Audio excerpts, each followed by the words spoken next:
చిక్కుడుకాయ కర్రీ అండి. ఈ ఆకు వేసి చేయండి. చాలా బావుంటది. చాలా టేస్ట్ ఉంటది. Hi friends, welcome to Sukanya vlogs. First time నా ఛానల్ ఎవరైనా చూస్తుంటే సబ్స్క్రైబ్ చేసుకోండి ఫ్రెండ్స్. లైక్ చేయండి, షేర్ చేయండి, కామెంట్ చేయండి. ప్లీజ్ సపోర్ట్ చేయండి. ఈరోజు చిక్కుడుకాయ కర్రీ ఎలా చేయాలో చూపిస్తాను. ఫస్ట్ ఒక గిన్నె పెట్టుకొని అందులో ఒక 2 స్పూన్స్ వరకు ఆయిల్ వేసుకొని, ఆయిల్ హీట్ అయ్యాక హాఫ్ స్పూన్ వరకు జీలకర్ర వేసుకొని మెంతి ఆకు వేస్తున్నాను. ఒక గుప్పెడు వరకు మెంతి ఆకు వేస్తున్నాను. ఇదే అండి ఈ కర్రీకి టేస్ట్. ఈ మెంతి ఆకు ఫస్టే ఆయిల్లో ఫ్రై చేయాలి. ఆనియన్స్ వేయకముందే ముందుగా ఈ ఆకు వేసుకొని, ఈ ఆకు పచ్చివాసన పోయే వరకు మంచిగా ఆయిల్లో ఫ్రై చేశాక ఒక 4, 5 పచ్చిమిర్చి వేసుకున్నాను. ఒక 4 వేసుకున్నాను నేను. ఇవి కూడా మంచిగా ఫ్రై చేశాక సన్నగా కట్ చేసుకున్న ఒక 2 ఆనియన్స్ తీసుకున్నాను మీడియం సైజు. ఈ ఆనియన్స్ కూడా మంచిగా పచ్చివాసన పోయే వరకు మంచిగా ఫ్రై చేయాలి. నేను ఇక్కడ హాఫ్ స్పూన్ వరకు సాల్ట్ వేసుకుంటున్నాను. ఎందుకంటే ఆనియన్స్ తొందరగా మగ్గుతాయి, అందుకే సాల్ట్ వేసుకున్నాను.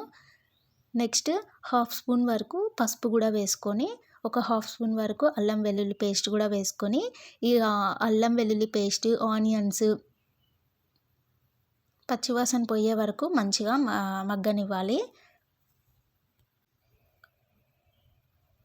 ఇలా మొత్తం మంచిగా అల్లం, ఆనియన్స్ పచ్చివాసన పోయే వరకు ఫ్రై చేసుకున్నాక మనం తీసుకున్న చిక్కుడుకాయను కూడా ఇందులో వేసుకోవాలి. ఈ కర్రీకి టేస్ట్ మెంతి ఆకే అండి. మెంతి ఆకు మంచిగా ఆయిల్లో ఫ్రై చేసుకున్నాక ఆనియన్స్ వేసుకుంటే ఆ కర్రీ బాగుంటుంది. ఒకసారి ఇలా ట్రై చేయండి. ఇప్పుడు చిక్కుడుకాయ కూడా వేసేసుకొని మంచిగా మొత్తం మిక్స్ అయ్యేలాగా కలుపుకొని మూత పెట్టేసుకొని మధ్య మధ్యలో తీసి కలుపుతూ ఉండాలి.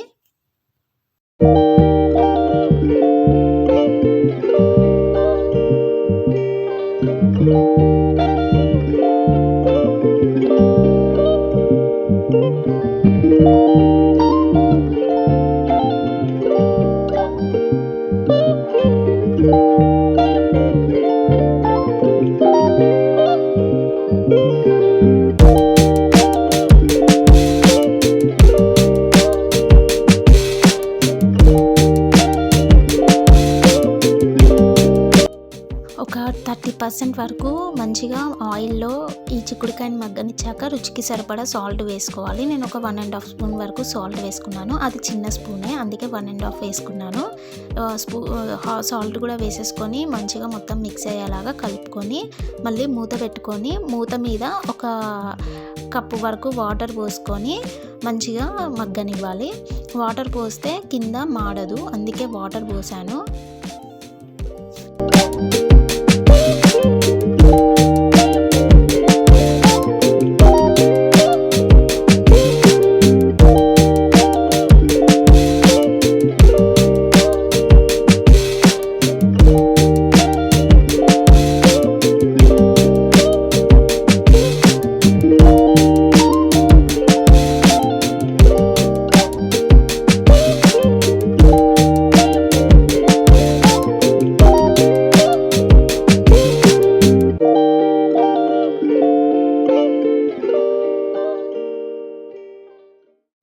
నెక్స్ట్ ఒక 2-3 టమాటాలు తీసుకున్నాను, చిన్న సైజువి.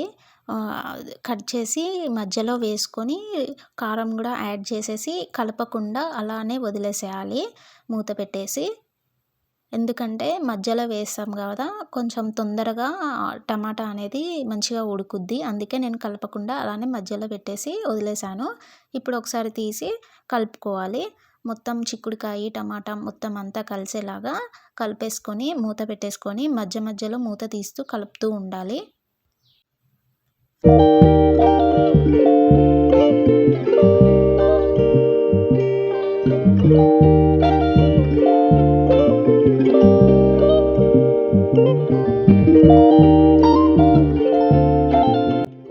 ఫైనల్గా ఒక స్పూన్ వరకు ధనియాల పొడి కూడా యాడ్ చేసేసుకొని మొత్తం మిక్స్ అయ్యేలాగా కలిపేసుకొని లాస్ట్గా కొత్తిమీర కూడా యాడ్ చేసేసుకొని 1 నిమిషం పాటు ఉంచేసి స్టవ్ ఆఫ్ చేసేయడమే అండి. ఇంతే అండి, సింపుల్ చిక్కుడుకాయ కర్రీ. ఒకసారి ఇలా ట్రై చేయండి మెంతి ఆకు వేసి, చాలా బాగుంటుంది. మెంతి ఆకుతోటే టేస్ట్ ఉంటుంది చిక్కుడుకాయ కర్రీ. ఒకసారి ఇలా ట్రై చేసి చూడండి ఫ్రెండ్స్.